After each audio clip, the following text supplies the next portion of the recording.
I'm on the new link.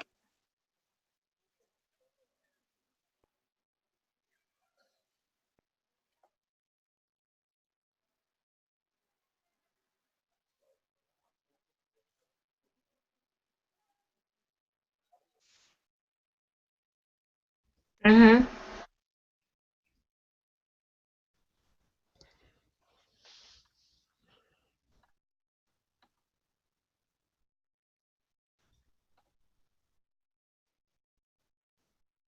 Joelle, Venita. Okay. All right, so we can close this first one now. Okay. Okay. Kim, Joe, Kim, Randie. Who are we missing? Georgette? Was Georgette on the other one? Uh-oh. Yes. So. Nicole just dropped. I can't see myself. I guess I'm sure that doesn't matter, but I don't see you, Randie, either. Okay, I'm trying I don't see you either. Something weird things have been going on. Hold back. Okay. Am I still frozen here? Well, no, we see you now. Yeah, the faces seem to be going in and out. Are you Visionary Dreams, Nicole? Yes. Okay. Okay. I can't I'm see. just looking for Georgette. And we have one viewer. I wonder if that's Georgette.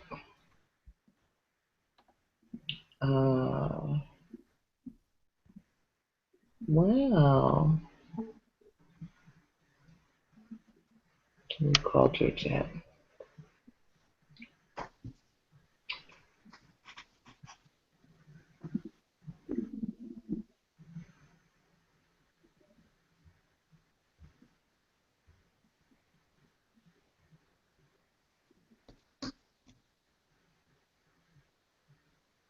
Hi, Georgette.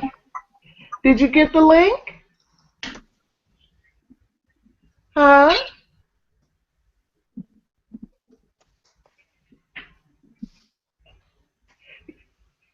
You're waiting for the email? Georgette? I can't hear you. We have a really bad connection. I'm going to send it to you on Facebook. Okay.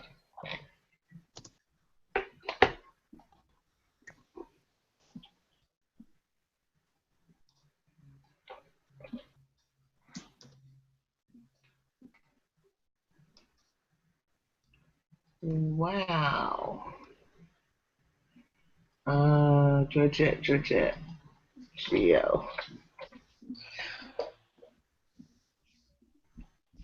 I just learned how to make phone calls with Facebook today. Yeah. My daughter-in-law called me. Cool. Yeah. Okay. Oh, there you are. Oh, Yeah. I finally made it in. Okay. Technical difficulties. Yes. I don't know what's going on tonight. I have been over, I guess, at this link since 6:15. Oh no. Oh. And just patiently waiting. I thought we had abandoned you. I'm so sorry. I'm looking for Find the Feminism. Finally, at one point, I look up and I'm like, I'm about to reread this whole chapter. So, but when I first came in, normally when I come in, there's a like a counter. The goes from 0% up to 100%, and when it gets to 100%, it gives me the button to start the broadcast. So when I did that tonight, it didn't happen. I didn't get the button. I didn't get the counter. And so I hit a reload on this page. And I don't know if, maybe that sent me to another location. Something happened with I don't know. I don't know. But anyway, I apologize because y'all know I don't like to be late. It's okay. It's that Google Plus thing. It's the We go through it all the time. Yeah, it has been weird things to me. I'm getting tired of I've been tired of this technology. Anyway, we're here. Everybody's here, so let's go on and get started. Randie. Kim. Yeah. Right. I thought you'd do all the preliminary stuff. Well, I will, but that's why I have been including in the email that I send you all. It includes the link to the Hangout, the agenda, and then the welcome, and it says for facilitators, and it's right there with all the links. But since we are so late, let me go ahead and just do it and welcome everybody to the Global Black Feminist Reading Circle.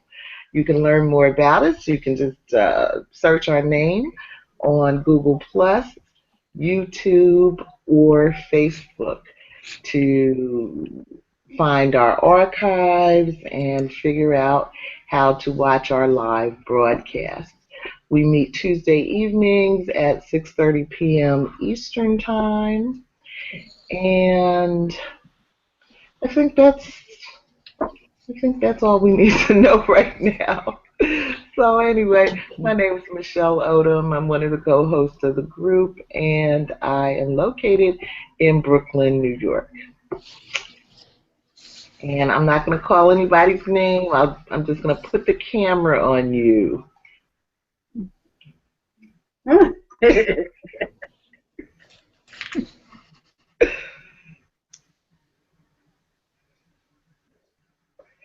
Oh, you're frozen. Oh. Are you frozen, Georgette? No, I don't think I'm frozen. Do you see yourself in the big part of the camera? No, I saw Kim and then I saw Venita. Okay, now I see Nicole. Okay, you don't see yourself? No, I'm down in the little thing. I'm a little. No. I'm having all kind of problems tonight. Oh, that's interesting. Oh, no. Okay, well, Georgette, tell us who you are. Okay, all right, I'm Georgette Moses, and I'm participating from Columbia, South Carolina. Welcome. And I put the camera on Joelle, but Joelle, all I have is a black screen there for you. Are you there? Well, I'm a black man. It's a black screen. Well, this is a blacker than black man. Yeah. I'm Joel Jones. I'm hailing you from Charleston, South Carolina. I'm glad to be here amongst the living.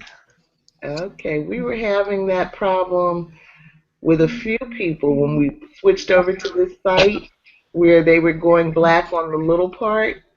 But you're the only one that's still doing that, Joelle. So let's maybe give it a minute. And if you don't show up, maybe go out and come back in again. Okay. He's gone. Kim? Hi, I'm Kim Brandon, and I'm from New York City. Welcome. Thank you, everybody. Hey. And Randie? Hi, I'm Randie Chapman, and I'm hosting from Atlanta. Okay, welcome. And there's Joelle Jones. All right, much better.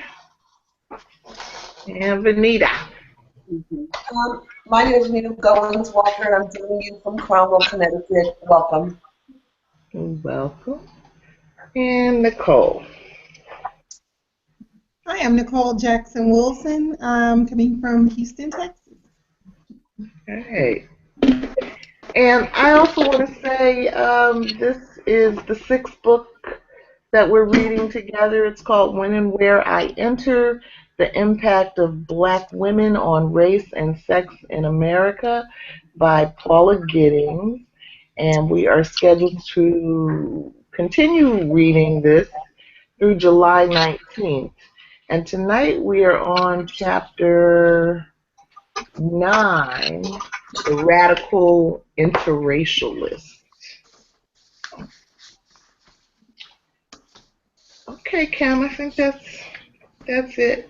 Okay, thank you very much. And I'll start with the summary. The experience of Black women in the suffrage movement offered a number of lessons. The foremost, perhaps, was that if Black women still had any doubt about the wisdom of Frederick Douglass and Frances Ellen Harper concerning sex and race as the more important factor in their struggle, it should have been resolved.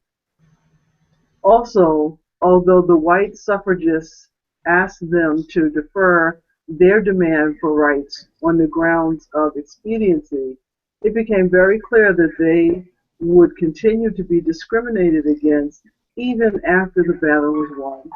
Susan B. Anthony may have been right on many issues, but regarding the coming of the millennium, when women got the vote, she was sorely mistaken.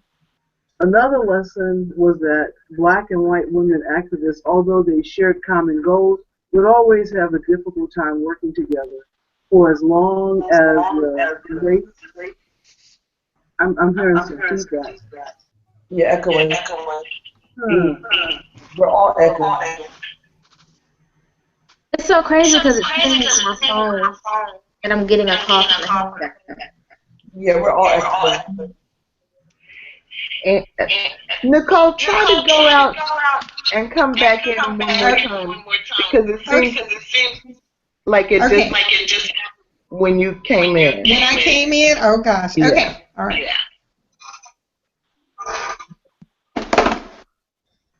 Say something, Kim.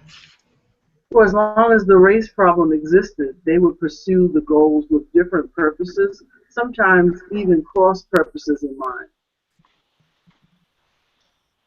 Okay. Any points of discussion, questions? So what I was hoping to do is to maybe for point A, because it's a little long, for someone to read the A and then someone else could read the poem and the question. So I want to read the poem. Okay, so Georgette, would you mind reading the part A and then Michelle could read the poem? Oh, sure. I can do that. Thank you. Okay. In 1919, Senator Henry Cabot Lodge of Massachusetts took the unusual step of entering a poem written by a Black man into the congressional record, If We Must Die by Claude McKay, which contains such lines as, "Though far outnumbered, let us show us brave, and for their 1,000 blows deal one death blow," was not put in the record for its aesthetic merit. Lodge had been struck by its bitter and defiant tone. It was clear to the senator that its militant spirit went beyond the feelings of a single angry poet. The Chicago riot, which helped to inspire McKay's sonnet, demonstrated that. Although more Blacks than whites were killed and wounded in the melee, Blacks had fought back with an uncommon ferocity. Whites had been wounded too, and of the 37 killed during the violence, 15 were Caucasians. If we must die. If we must die, let it not be like hogs, hunted and pinned in an inglorious spot, while round us bark the mad and hungry dogs, making their mock at our accursed lot. If we must die, oh, let us die, nobly die, so that our precious blood may not be shed in vain. Then even the monsters we defy shall be constrained to honor us, though dead.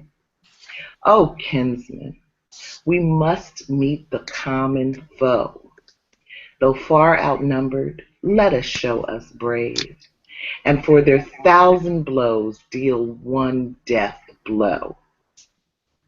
What though before us lies the open grave? Like men, we'll face the murderous, cowardly pack, pressed to the wall, dying but fighting back. I love that poem. I have always loved that poem by Claude McKay. Strong. Mhm. Oh, thank you. And then read all the questions. Yes, please. Question 1, is defiance akin to treason for Jim Crow African Americans?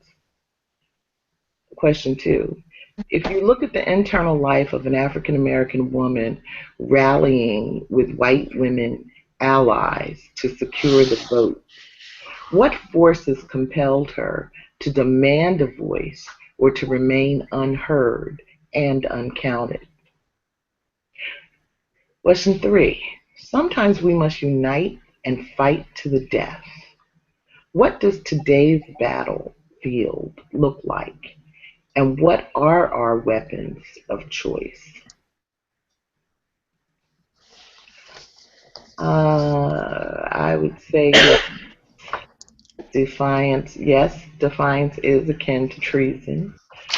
For Jim Crow African Americans and for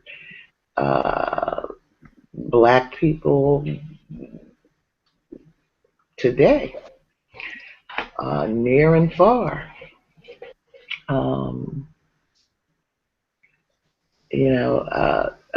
Nicole, I started reading. I started reading Love, which was on my shelf by Toni Morrison, because you have it as your icon.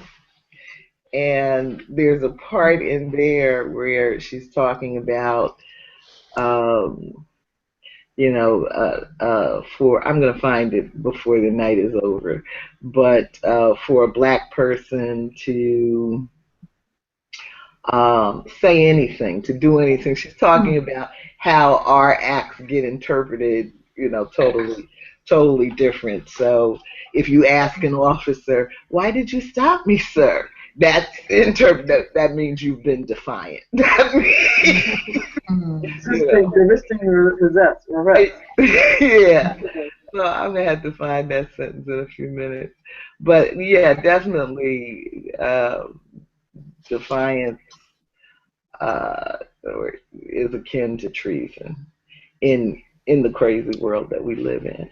On question 2, if you look at the internal life of a Black woman rallying with white women allies, what forces compelled her to demand a voice or to remain unheard and uncounted? This whole time period, the chapter is called The Radical Interracialists, and so this is the early 1920s. And so Paula Giddings starts out just setting the context of the kind of things that were going on in that time period. And, Marcus Garvey was on the scene, and, we're starting to go into the Harlem Renaissance. And, there were a lot of things going on that were leading Black people to believe that they were human, and they deserve the same rights as anybody else. And so I think all of those external signs of defiance and affirmation were working their way on the internal life of Black women. Sometimes we unite and fight to the death. What does today's battlefield look like? And what are our weapons of choice? I think that today's battlefield is diverse, multifaceted, fragmented, maybe too much so.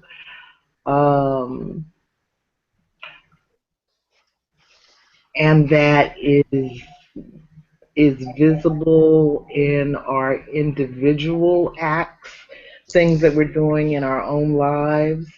Um, I don't know if you guys follow the link that I posted yesterday. It's a young woman that Oprah had on.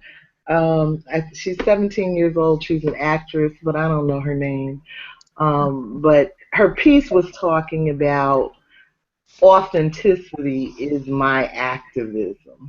Mhm. And it's really a pretty powerful piece, and I feel like that myself, because just to be your authentic self in this world that is trying to put its label and imprimatur and iron and force you into this box just to try to be yourself, turns out to be a very defiant act, nearly treasonous in this world.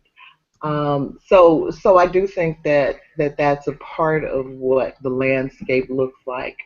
Of course, at the opposite extreme, we have events or movements like Black Lives Matter, which is taking uh,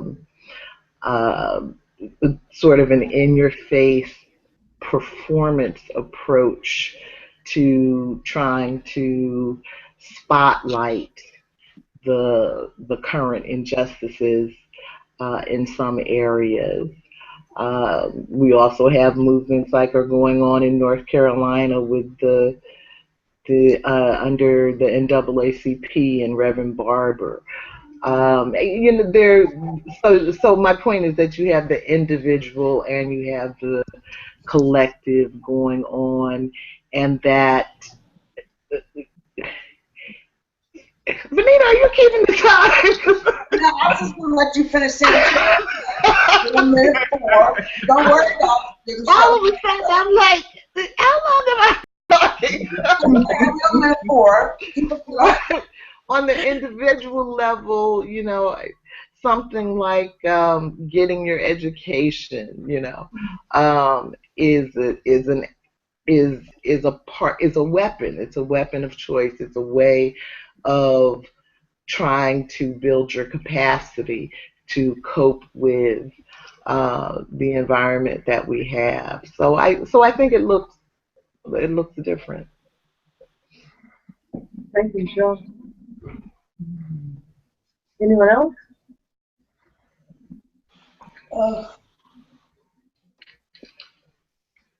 You made me smile, Michelle.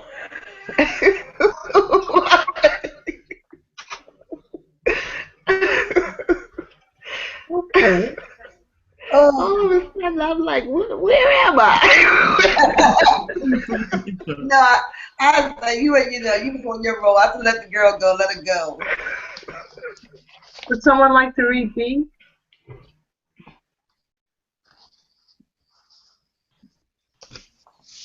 Section B? Yeah, I'll go ahead and read it. Thank you.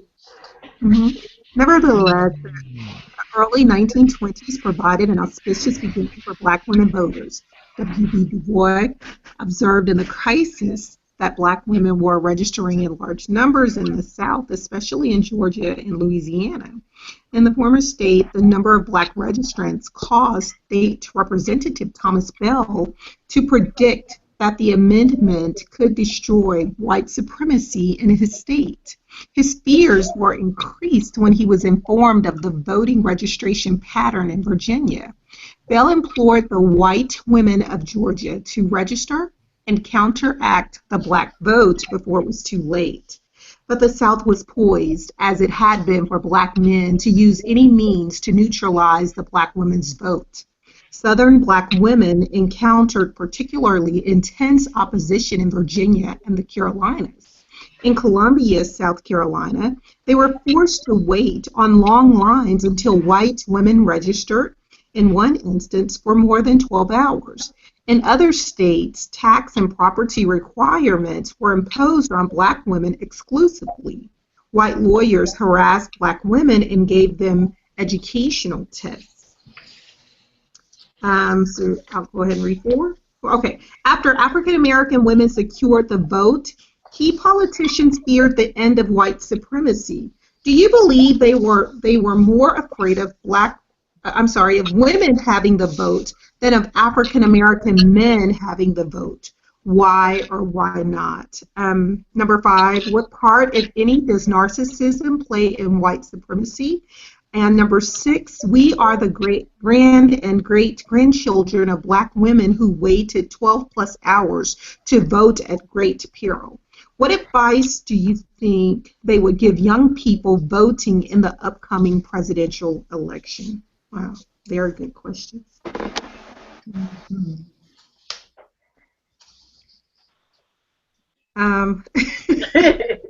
Okay, well, I guess I'll just jump right in and take one. So let me take a look at number 4. After African American women secured the vote, fear the end of white supremacy. Okay, were they more afraid of women than of African American men having the vote?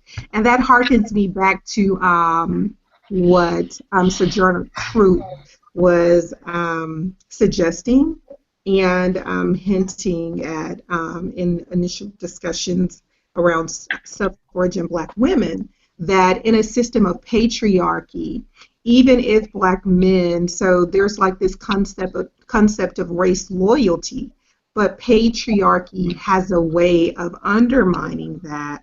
So in this system of patriarchy, she indicated that she was not certain that, she speaks of, well, first off, let me go back. Sojourner Truth, the femininity of the Black woman, I think, yeah. But she was, indicating that just these issues with Black men and patriarchy and a system that serves them as men, but not necessarily, of course, we know the ways in which patriarchy works against Black women. So do I believe that, if I were answering, do I believe that there was more of a fear of women having the vote than of Black men? I'm torn. And then obviously I have to say that, because yeah, there were some white paternalistic Southern, especially I think in the South, but you know, that they would much rather see a Black man as opposed to a white woman having the right to vote. But beyond that, I would say we have seen those ways in which white women have used the system has supported white women, even as they claim to be minorities. The system has supported them in becoming financially secure and so forth. And we've seen, you know, kind of the reverse of what's happened to the lot of with Black men, in case in point, affirmative action. So even if the preference was for Black men to have the vote over white women, in the long run, white women have benefited the most. I don't, you know, and I, just being honest, you all, I really don't understand when I look, especially in academia, I still don't understand how white women qualify as meeting, you know, affirmative action quotas. I really don't understand, even in the 21st century, why that is still allowed. I just think we all got, you know, because here. They were included in the law. Right, right. No, but I'm saying when you look at, when you look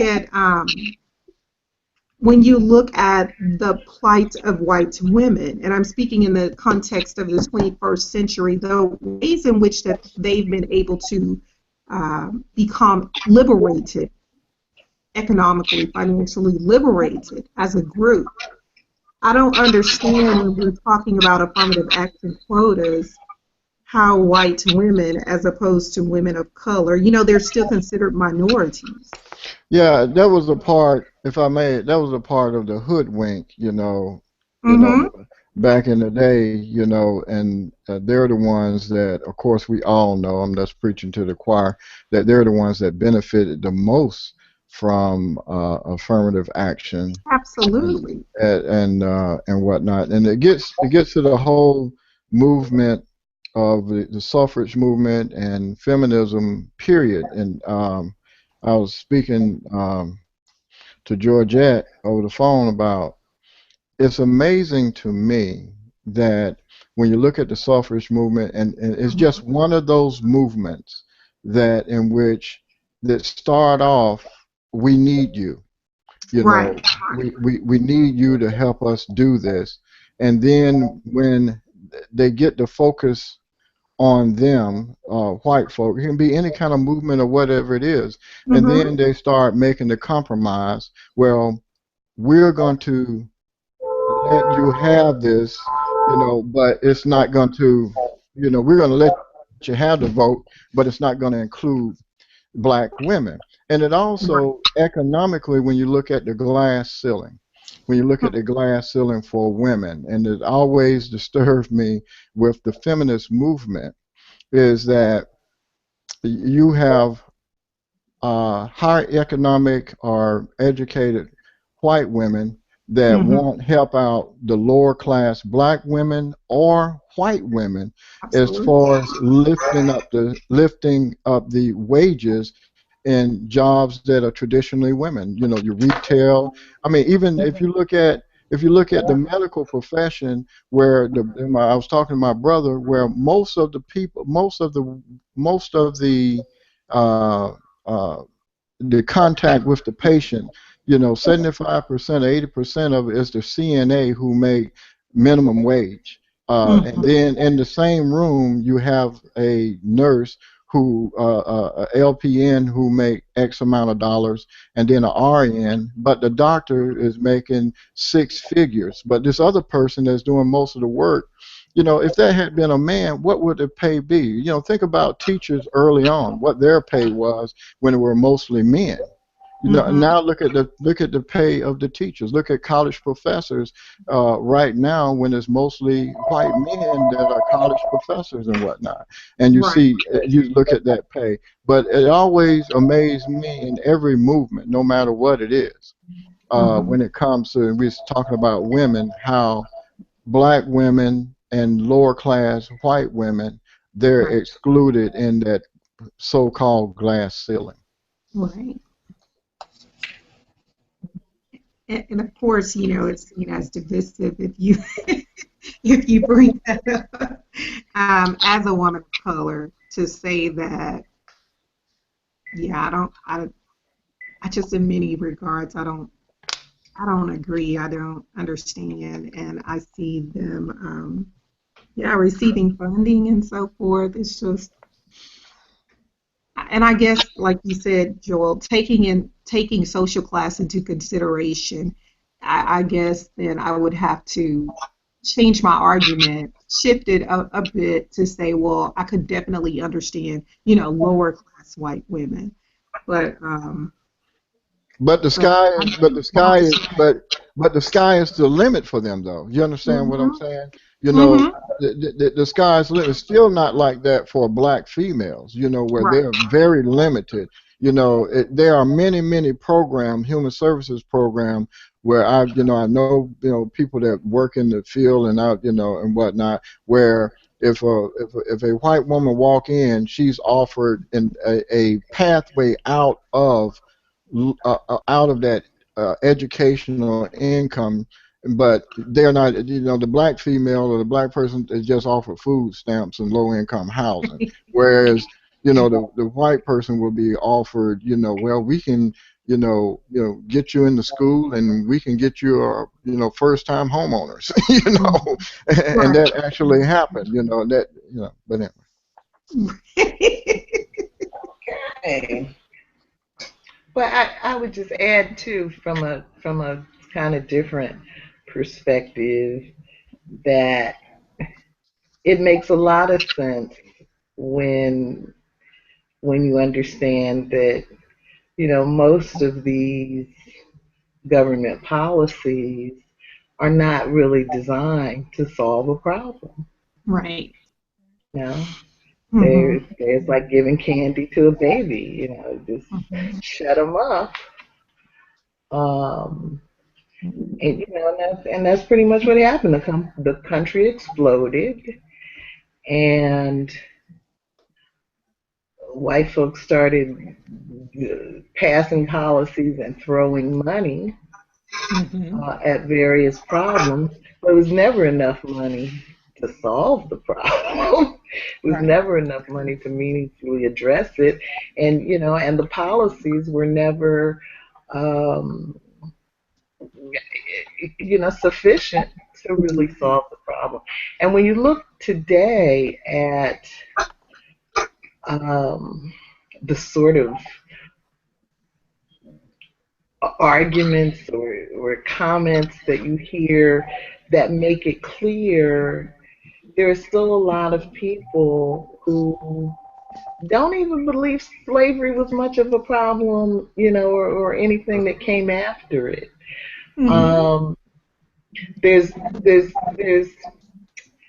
I think I posted something today. It's about I think it's Cornell University that is putting together this digital photographic display of the ads that the slave masters took out when there was a runaway.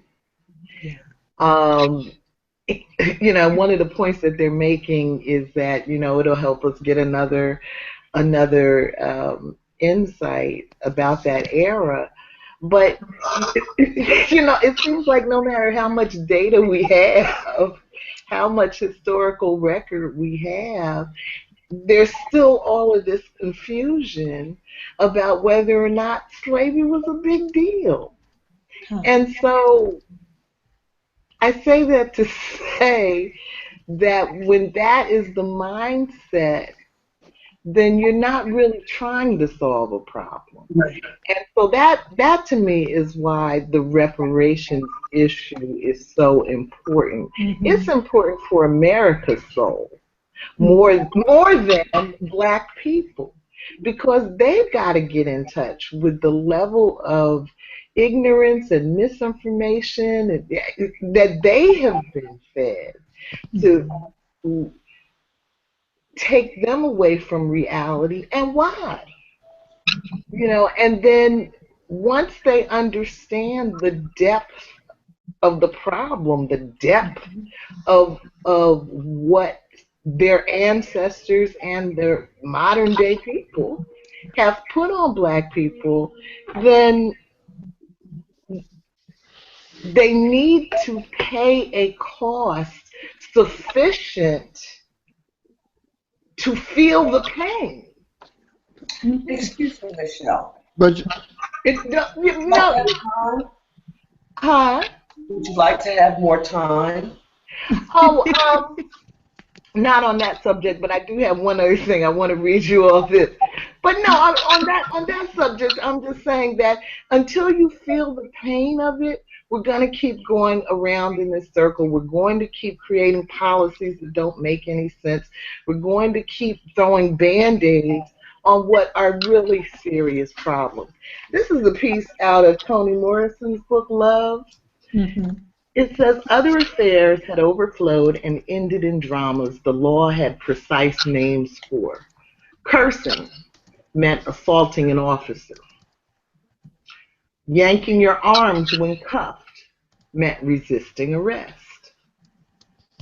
Throwing a cigarette too close to a police car meant conspiracy to commit arson. Running across the street to get out of the way of mounted police meant obstructing traffic. Oh, I can't do this. So yes, Yes, defiance, treason, yes. But and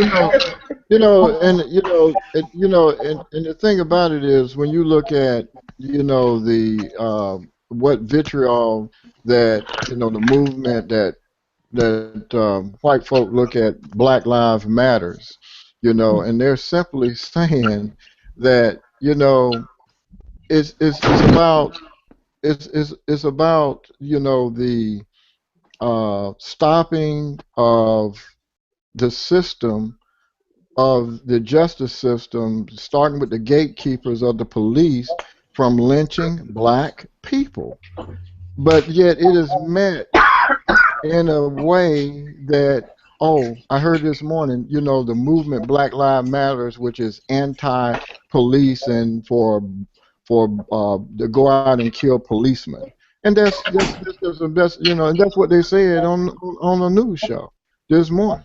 I'm like, what? But it's talking about lynching. That's all. That's what it's talking about, lynching of black men by an entire system that profits $3.3 billion a year from just from the private prisons, from incarcerating 2.2 million Americans a year. And the news said it's about what? They said it's Fox News. It said what? They said the Black Lives Matter movement is about anti-police, and the Black Lives movement it encouraging violence against policemen. Yeah. And so that's the myth. And so you go back to the treason part, being defiant. You know what I mean? Yeah. And so it's the same game, just a different play in a different era. And I think by reading these types of books and reading the history of this here, at least the game and the plays that they're changing. But we have to realize that 1920 is no different than 2016. Right. It really isn't. Right. It really isn't. That they're just not having vigilantes run out and just shoot black men. They are just allowing people, in the system to go out and kill black men and black women. Mhm. Mhm. I agree. And it happens with all kind of stuff. Even the word feminism. It's so twisted in people's minds. Exactly. And that's because when the word first started being used, there was this major propaganda campaign going on to twist the meaning of it. Right. And that's just, it's like they just keep playing the same game. And I'm just shocked that it's so effective.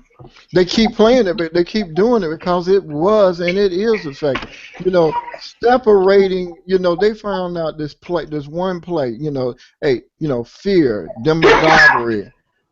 and demagoguery, Right. and they know that these things work across the spectrum against Right. their own. It works. That's why they keep doing it. Until you keep running the same play until it don't work anymore. Right. Right.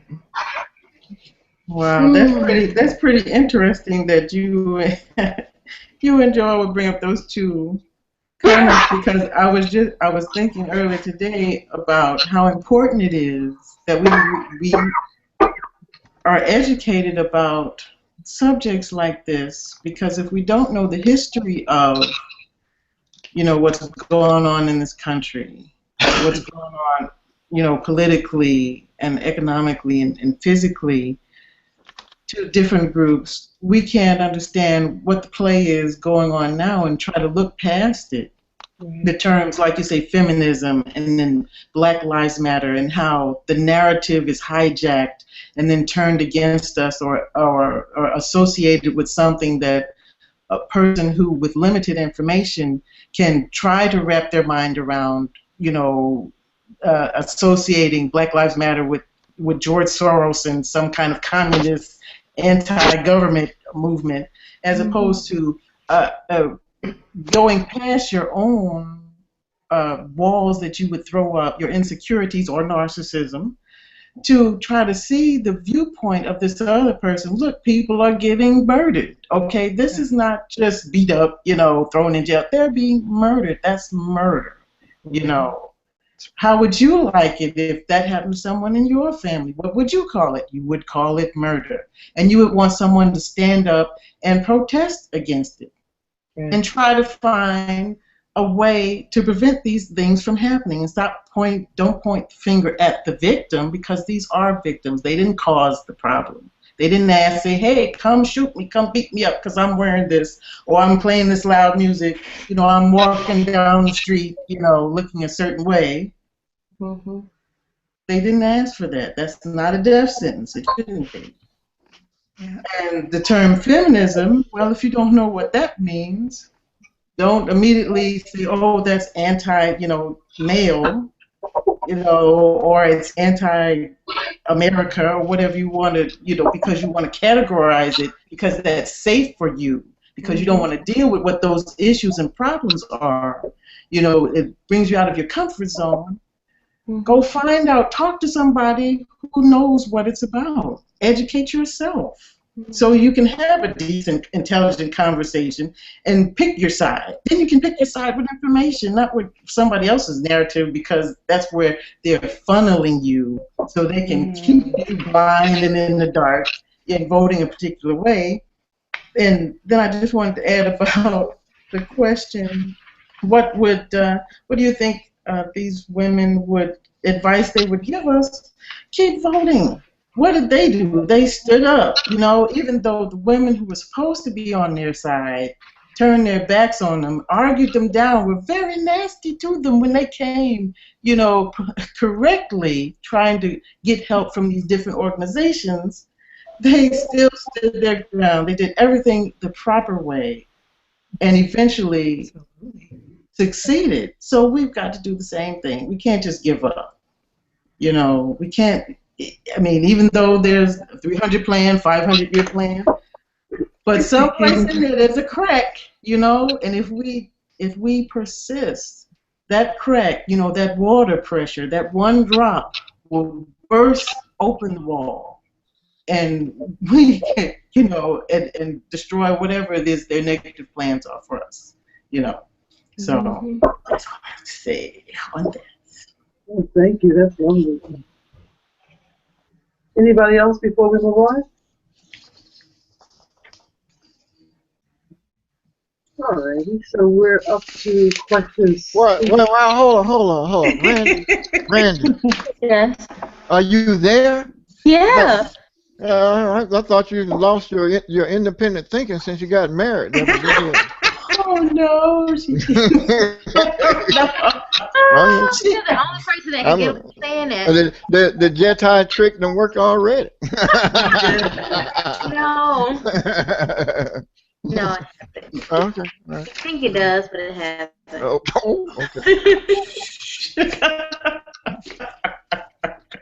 Yeah, I'm not. We won't tell. Randie, would you like to read C? You said me? Yes, please. Yes, okay.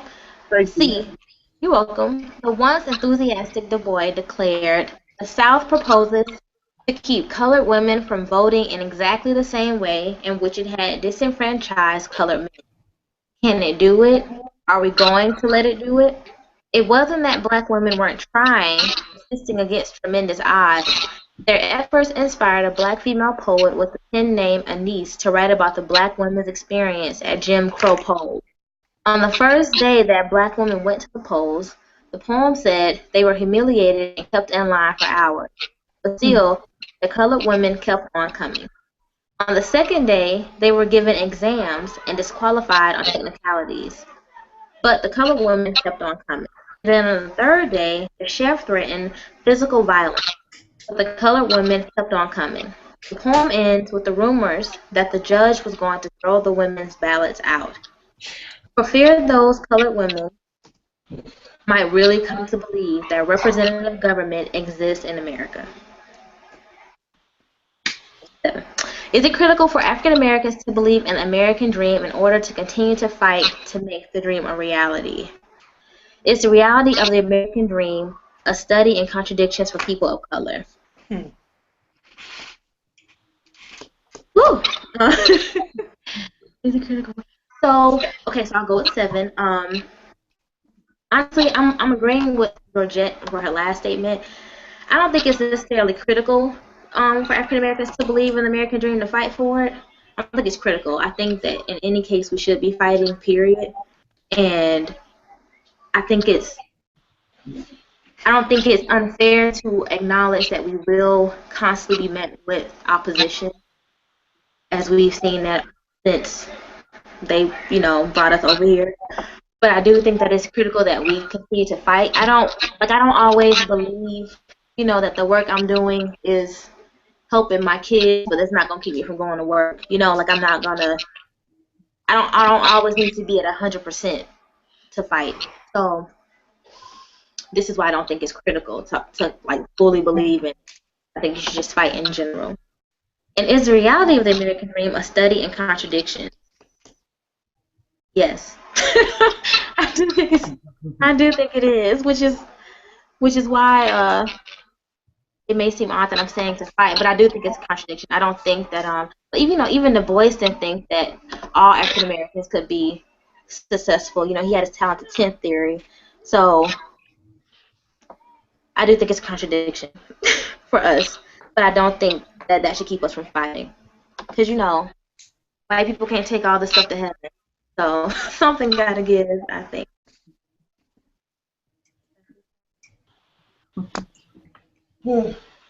Thank you. Anybody else? I don't know. Can you all hear me? Yes. Okay. I had to get the headphones. But so I think, Kim, with this question with number 7, I think you got to just the nexus of the issue that we face in America as Black people. So intrigued that Michelle was reading from Toni Morrison's Love, and in another one of Toni Morrison's books, Playing in the Dark, Whiteness and the Literary Imagination, she talks about the rhetoric in America when it comes to African Americans. It's this rhetoric of dread and desire. And it's just such a ironic and unique place to be in, this space that we occupy. Dread, when you think of the ways in which we look at dread and the definition arguments regarding dread, and then definition arguments regarding desire.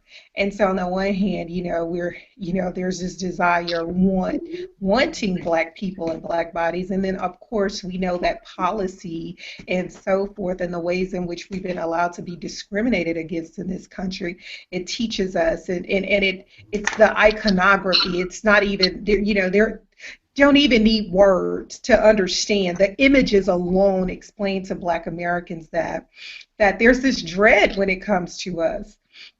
And so when we speak of, this fuzzy, like George W. Bush called it, that fuzzy map, the American dream, the older I get, it's mythology.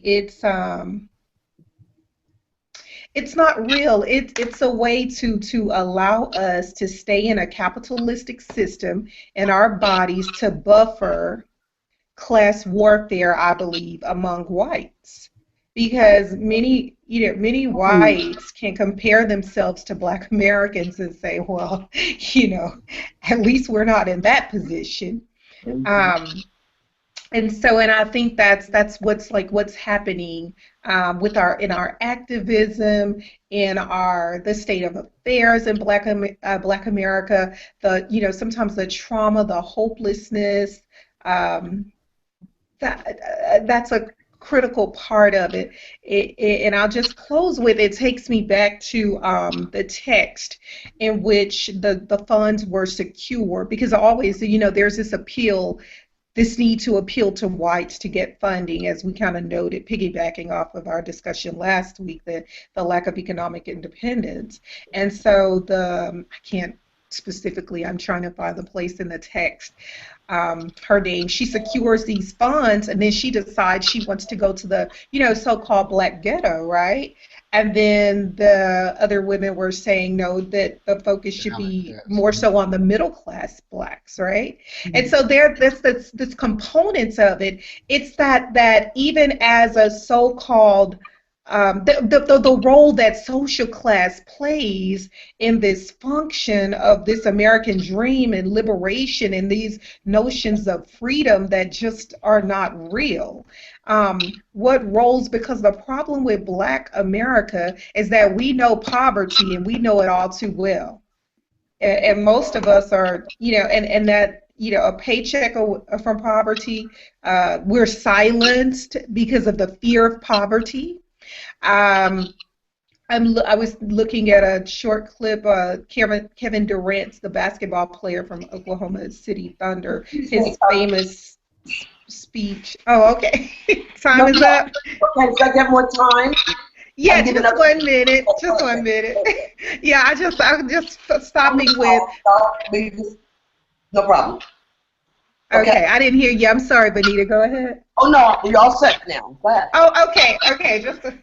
Yeah, but I was just closing with, I was looking at a clip today, Kevin Durant from the Oklahoma City Thunder, and Stephen A. Smith and Skip Bayless, these sports analysts, were discussing when he tells his mom in this, beautiful speech he won a couple of years ago, MVP, and he says, Mom, you're the real MVP, and they're discussing, but the story is, the narrative is one we know all too well. He says we move from apartment to apartment, and again, these issues regarding social class I would have to say oppose the very notion of an American dream. We still have generations and legacies of poverty in this nation. Will it ever become a reality for us? At 38, I've given up hope. I've lost hope already. I've lost hope. Keep hope alive. I think eventually I'm going to be, the diaspora. That's my home. So eventually I'm leaving. I'm not staying here forever. But you know what? I look at the reality of the American dream. I think you really have to find your Black passion. Replace that, and that's what, I spent a lifetime trying to do. What is my passion? What is my Black passion? And when you looked at when that I forgot the lady was talking, she said, she was talking about, not going down and help out the alley cats. There's that thing, a common theme of respectability for the Black female and for Blacks, and getting white approval and things of this nature. So I think you have to find your passion, and it's very hard, even as middle class Blacks or whatever, is to not to fall into that thing of social stratification, even within our own self, to help people up and help people out. And ultimately, do you all think that's why sometimes our communities are, I know policy, so we cannot discount that. So policy plays a role. And as Michelle mentioned earlier, a lot of the policy it just simply was not designed for Black Americans to really become self-sufficient in this nation. But is it because we buy into this notion that, the white man's ice is colder, that we need to, we're abandoning our communities and the very sense of community and belonging kind of being lost? What happens that we don't build up our own community? It's like you see white flight and we're running behind them. Are you from Houston, Nicole? Yeah, I've lived in Houston all my life. Okay. I don't know. That last question that you asked makes me think about this other conversation that I'm always having with a friend of mine. Just about the impact of the population shifts as you know, as so many Black people left the South, and you know, and what has happened to our connections to each other, um, here in the North, you know, and West, Oh, they coming and back. Yeah. and connection to our Southern roots, and the kind of differences, regional differences, you know, Well, you, regional subcultures. you know Um, that's interesting, Michelle. My mother, well, except it might be interesting, Joel, but I wasn't finished my sentence. You know? okay, I'm So sorry. I'm My not my apologies. sure. My apologies. I forgot my place in the social Well, it's not your place. stratosphere. It's not your place in the Oh my social God. order. It is just Yeah. what I think Uh, is common courtesy. okay. All right. But Touche. I'm wrong. Touche. I'm sure I'm wrong because I am talking about cultural differences, and Yeah. so I don't know. I think it is really very, very complex. Uh, or the impact of integration is very, very complex. But it's done a number on us. It's done a number on us. But I just wanted to say quickly on question 7, I I I would just say it as, I mean, I agree with what Randie said that we just need to fight, but I think it is really important to, whether it's the American dream or some other dream, to have hope, to have vision, to have a reason to get up in the morning. I was listening to a conversation today with Cornel West and Steve McQueen, I think the guy's name is, and they were talking about Paul Robeson, who had a bout with suicide at one point. And so Cornell was making the point that, it's very challenging, it's very difficult to be alive in this world, in this era, and to be a sensitive person, to not at some point contemplate suicide. But you have to figure out how to work through those emotions to a place of hope, or really there's very little reason to get up in the morning. So yeah, it doesn't have to be the American dream, but it's got to be something. So it's got to be. I mean, what is the American dream? That it work hard, you'll have a certain lifestyle. Well, the American government created the middle class, for white America. They could do it for Black America if they wanted to, but of course, at this point, the middle class in general, it is just about gone. It's shrinking, yeah. So, but it does come down to government policy, government priorities, government budgetary decisions. Bread or roses, So. Joel? Oh, yeah. Like I said, there was that's the flight. My mother's 72, and the way she believed, way she feel about Northerners, the Northern flight, is that she just felt that Black people just ran away and didn't fight. The ones that stayed here in the South fought. The Blacks here in the South fought, and that's her attitude about the whole thing. And she's and there's a vast cultural difference between how African Americans, some African Americans from the North and the South, perceive one another, and and a lot of people from the North, they don't think there is good living in the South. My thing is, won't you come down here and see? You'll find out. you'll find out that blacks down here are living a whole lot better than blacks in the north. A lot of them, majority of them. There's plenty of opportunity. That's why you're seeing the flight from the north coming back to the south for various reasons. If I may say so, with all due respect to Mother, I think a lot of blacks folks in the South are making generalizations and are under the assumption that when you follow the yellow brick road that comes to the north, all of a sudden you came into this field of lilacs. And that's a generalization. I was born and raised in the North. My father came from North Carolina. I was born in Chapel Hill and went to A&T in Greensboro. He came to New York after he finished the service. My grandmother, my mother's mother, was born in South Carolina. She came to the North when she, became an adult for various reasons.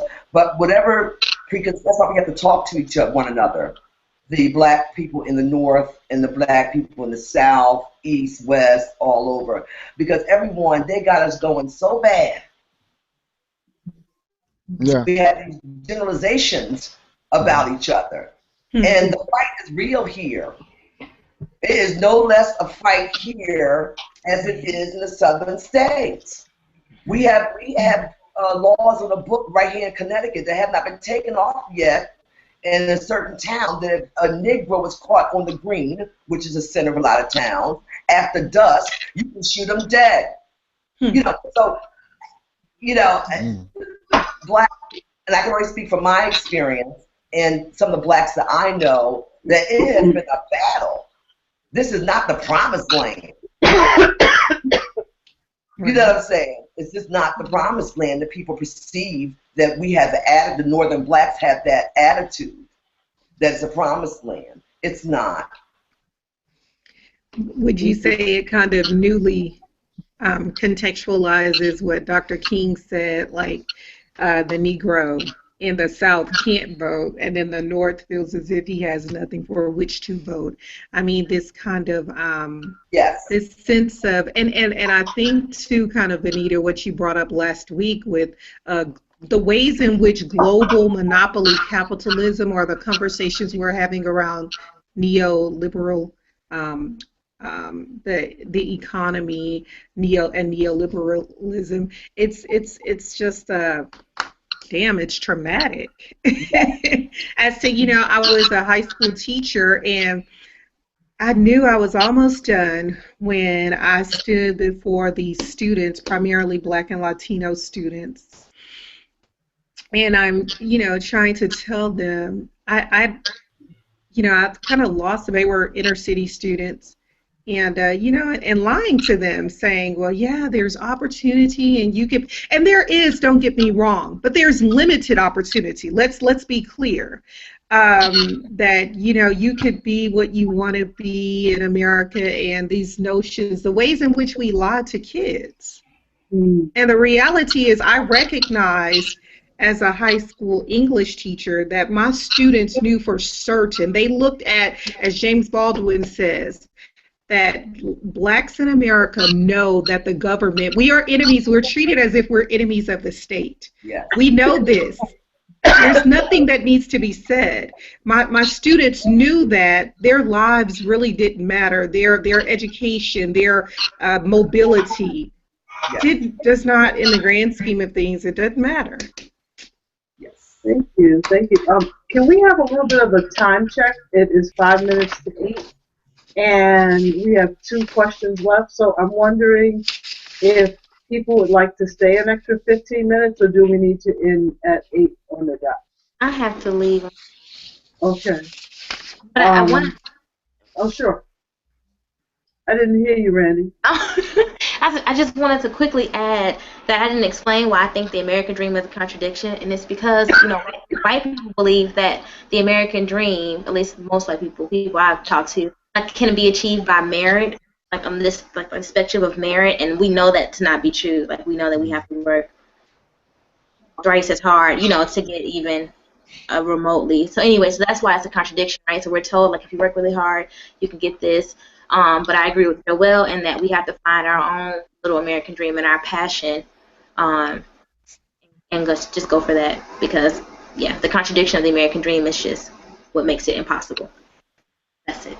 Thank you. So should we just jump to the last question then, or what would people like to do?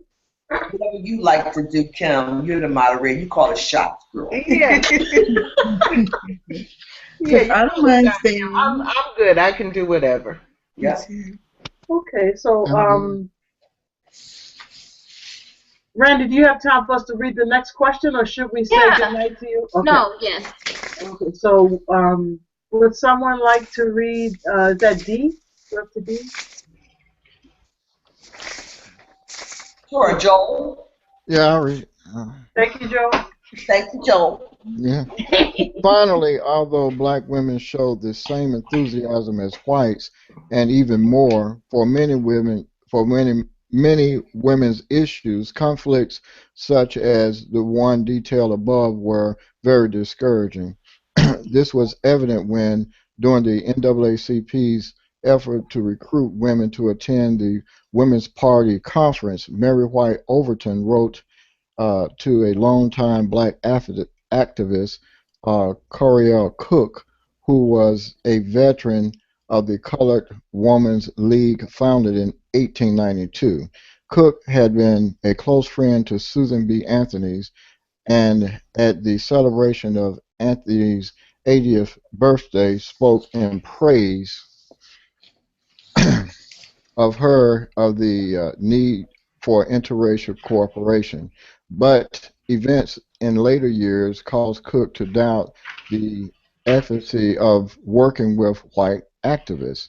In her answer to Overton, Cook wrote, "I have never been able to join the National Women's Party. I am heartily in sympathy with its object, but I don't subscribe to its methods. I regret to have to say that I am not an active suffrage. The old National WSSA, of which I was once ardent supporter and member, turned its back on women of color. So I have not been active, although I was born a suffrage." Miss Cook decided Coriel Cook decided when and where she should enter and exit. What defining moments have you had that forced you to link or unlink arms with others? Whew, I'm gonna have to stay for this. Well, the guy Well, said minutes, like 2 minutes. that's a very, very, very good question to end that one on there. Yeah. Yeah. I mean, I think, very quickly, you really, you have to check your black in the mirror just about every day when stuff like that happen. I mean, uh, how you're going to deal with people, what is providing for your family, and you have that thin line between when being real goes wrong. You know what I mean? How much you're going to be real, how much you're going to keep your job, how much you're going to be for this cause. I think you do that. I think we as African Americans, we do that all the time. When I was in the military, I had this thing. I would stand up for my troops or stand up for people for different things that I thought was right or wrong. But I'd be damned if I'm going to take one step forward, to stand up, and they take 2 steps back and leave me out there by myself. And that happened a lot. But go ahead. That's all I got.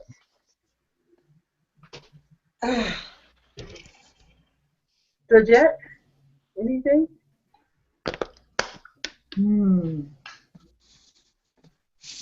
Wow. You have to come back to me. Okay. Okay. Nicole? I've talked so much. I feel badly. I'll defer. I mean, I could answer, but I'll defer to because I know that's a really good question. But I took up time from everybody else. I feel the same way.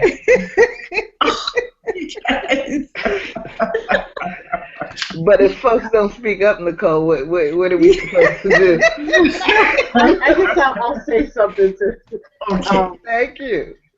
There were two instances that come to mind, and one I think I've shared on the line before.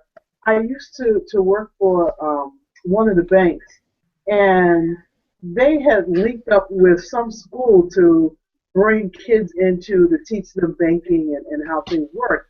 And they took them to the mail room and office supply room and the lunch room and the kitchen and all of this stuff. And I'm saying to myself, here I am, a black manager, and I'm watching this.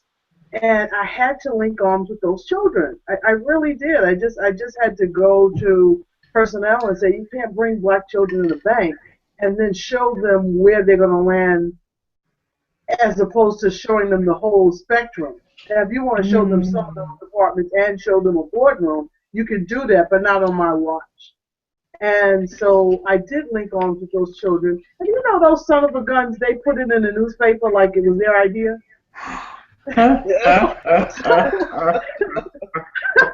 So I stayed linked because I like paying my rent. Okay. That's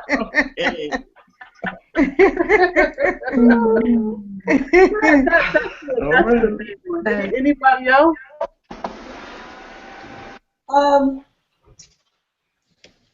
There are a couple defining moments, but most of mine for linking, or should I say unlinking arms with others, is not because I wanted to. It's just because I don't know what their object is. And that was mentioned in this chapter, the National Women's Party. There was a line, a sentence there that said that they only had one object. And I think my unlinking was because I don't know what the object is anymore. I'm confused. Not because I want to unlink, just because I don't know why I'm there. So I don't mind fighting the fight, but first I have to fight. Foremost, I'm fighting the fight just to have a dream, not the American dream, just to be able to allow to have a dream of any kind. The American dream falls way down there because it doesn't exist, and some of us realize that. But really, I think I won't touch a link, but unlinking is only because I don't know what the object is. Nothing is concise anymore. I don't know what fight I'm fighting. Wow. You know? I relate to that. Wow. I mean, I don't mind fighting. That's why we're here. But I have to know what we're going to do, girl, where we're going, which way we're going, what's the objective, what's our goal, what do we plan to do, what do we want to achieve. And that's the difference, I think, between, as another line went in this paragraph, the old Negro and the new Negro, which I had a discussion with Kim before we all came together. I don't know. I thought I was the new Negro. I think I was a new Negro. Because, the old Negro, of course, was, okay, we have the right to do this, and we'll just, touch and feel. And then I thought I was a new Negro that says, well, look, this is what I want. Here's how I'm going to get it done. This is what you're going to do. I'm not going to leave without it. But after, in the last 15, 20 years, I think I might have reverted back to the old Negro. Going by what the new Negro is now, So I don't know. I'm just confused. Oh, thank you. Okay. Randie, did you want to add something? Yes, I will really quickly. So the first thing I did after the honeymoon was go to therapy. Okay. No, really, like May 3rd, we got back. May 4th, I had my session because, I got issues. So I'm trying to work on my anxiety. And so I've had 2 sessions so far. And we're getting to, like, the root of this anxiety that I have. And it's an immediate family members. This person is the root of my anxiety, and like addiction is like the root of like a lot of my problems. So anyway, that was like though I know that it's okay for me to leave the space when this person is acting really crazy and whatever, I've always feel really conflicted, because on the one hand, I've been taught to respect this family member. On the other hand, it's about self-preservation for me and my household now. So the therapist had me like repeat, if I need to leave, it's okay. There's no need to feel, like guilt or shame about it.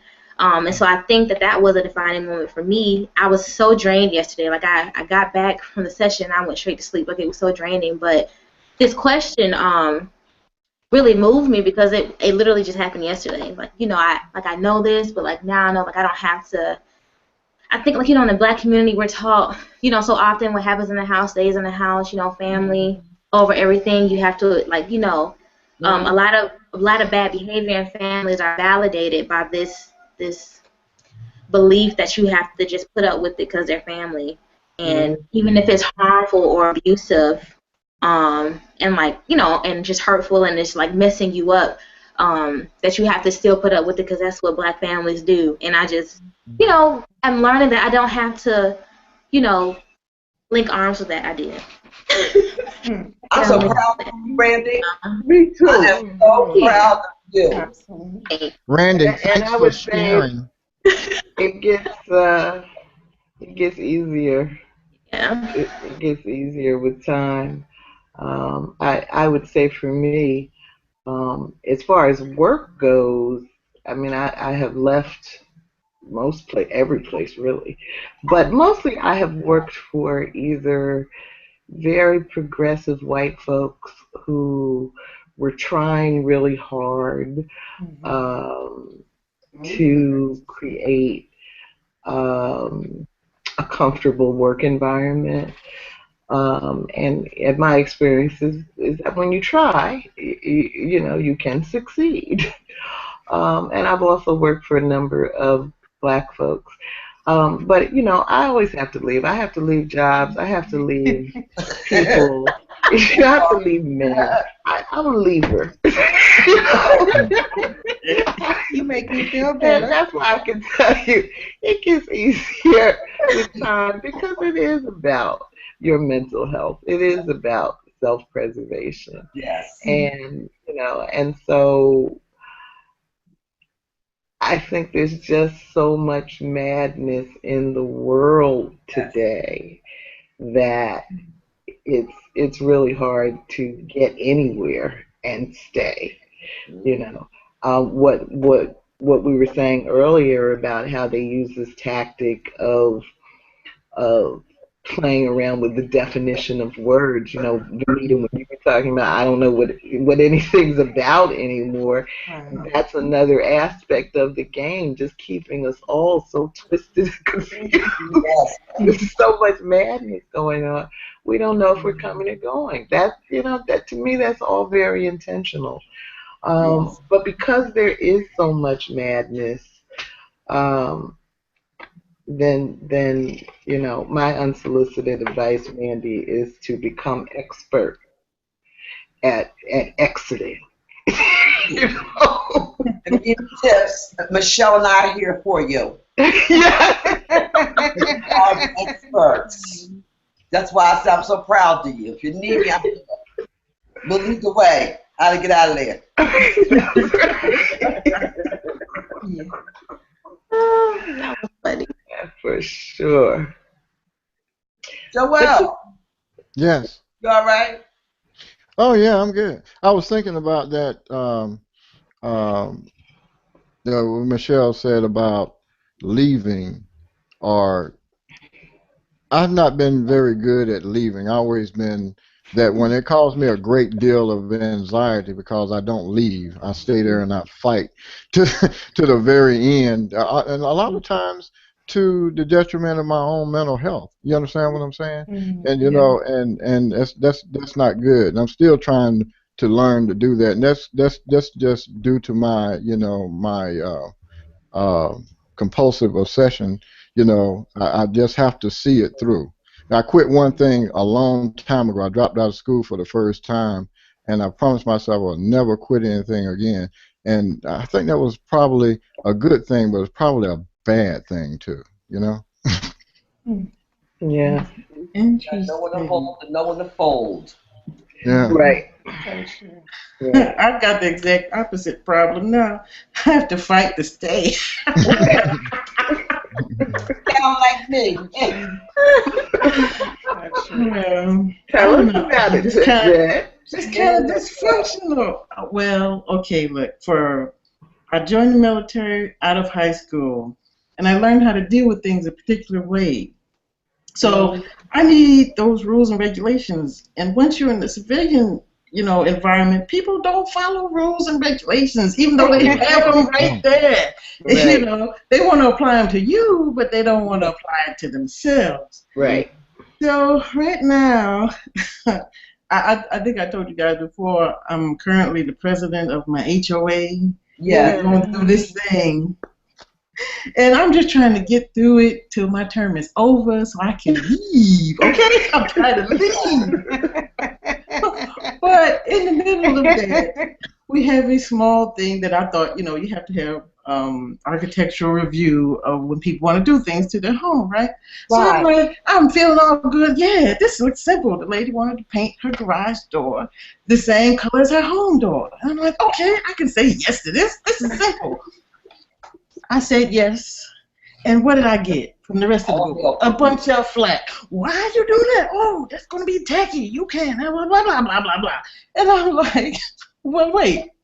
It didn't she who said she could paint a door blue? Okay, somebody agreed that. All right. So Right. so it was crickets. Okay, it was crickets. So I went around, and there's a lot more blue doors in the neighborhood. There's also some white doors and some black doors. So what's the problem? Okay, the lady's paying her money. The dudes are not, behind. Let her have a blue garage door. Her house looks beautiful. I'm for, if you want to beautify your home, that beautifies the neighborhood. That shows you care. That's what kind of people we want in the neighborhood. Okay, you pay your dues and you're cutting your grass. All right. So I said yes, and I'm like, okay, I'm not gonna feel guilty about it anymore. I couldn't find a rule to disapprove her, so she got it, and I'm moving on. And if anybody comes up, I'm gonna point to all the rest of the blue doors in the neighborhood. Look, who let that happen? Okay, all right. And I'm moving on. So I'm trying to stay, y'all. I'm trying to keep my sanity in the midst of it. Yeah. That's my story of unlinking and linking. Absolutely. Well, Nicole, why don't you top us off? Okay, well, I'll just quickly share here. I guess it kind of brings me back to what is perhaps taking up the bulk of my imagination, my energy, my time is my program. And it's been a long time coming. But in my program, I got really sick, and I had this medical emergency. And so I'm actually finishing I had to take 3 incomplete this semester. I'm finishing this summer. But so anyway, it provided some time for me to do some soul searching. And so I decided, just kind of looking back over the course of my time in my program, and I'm just, I'm thinking about what's worked, what hasn't, and so forth. And I mentioned I wrote a post on Facebook one time. I was in a workshop, and white male presence and so forth, and and the ways in which I'm watching how these white men own space. and feel as if they own space. And I wrote this post about the rhetorical acts of speaking and listening, and that we're talking about plagiarism. And anyway, they're so quick to not want anyone to steal from them, and I wanted to ask the speaker, so the same, individuals who've stolen from cultures around the world, globally, they're concerned about people stealing from them. It's just sarcasm, tongue in cheek. But I didn't, and I sat in what Asha Bendel, one of my favorite authors, she calls soul-sucking silence. And I've just decided going forward, I've sat in this soul-sucking silence a lot in my program because I fear being a race model. I know I'm being used as a race model because I'm the only Black woman in my program. And it can be very lonely and disturbing at times. So I've just decided that I'm not going to be moving forward. I'm no longer sitting in with that soul-sucking silence. And of course, I've thought I don't want to give that angry Black woman label and so forth. But of course I'm older now. Like I was, fiery back in 10 years ago when I was in grad school. I was, ready to debate, and I've mellowed out. I have, children, and I'm just in a different place. Mm-hmm. But I do feel a responsibility. I do. I've begun to feel a responsibility and to no longer sit in that seat, occupying that space in which I feel that soul-sucking silence. So yeah, so I'm unlinking, and I can't control the perceptions, if I'm going to be labeled as an angry Black woman, I'll just have to deal with the label. But I've got to be, we talked about authenticity, and I've got to be my authentic self. And so, yeah, so moving forward. So I'm unlinking. I'm unlinking arms with this soul-sucking silence. Yeah. Well, do you have anybody that's been like a good counselor or mentor for you, a Black person? If I had met you all, I was like going crazy for it. And that's why I told you all when I joined, like, you've been a lifesaver because it's tough. It's tough, and the racial antagonisms. It's tough, and this is, of course, Texas. Here we are. So the one Black faculty woman of color, she gained tenure and then she left. Does that really, right? Does that say a lot about me? But I've heard some great news that she is going to return. She took a year and she was elsewhere. I don't know if that worked for her. I'm not sure, but I've heard recently that she will be returning. But I'm just, so if I don't tell you all enough, I'm very grateful. Well, like I said, I'm a quitter. I believe in quitting. That is my motto. But really, in your case, if I can find there are a couple of people that just crossed my mind that I wish I could maybe connect with you, because I know what a head trip it is to go to that level. They're trying to drive you crazy. Yes. That is the objective. That is right.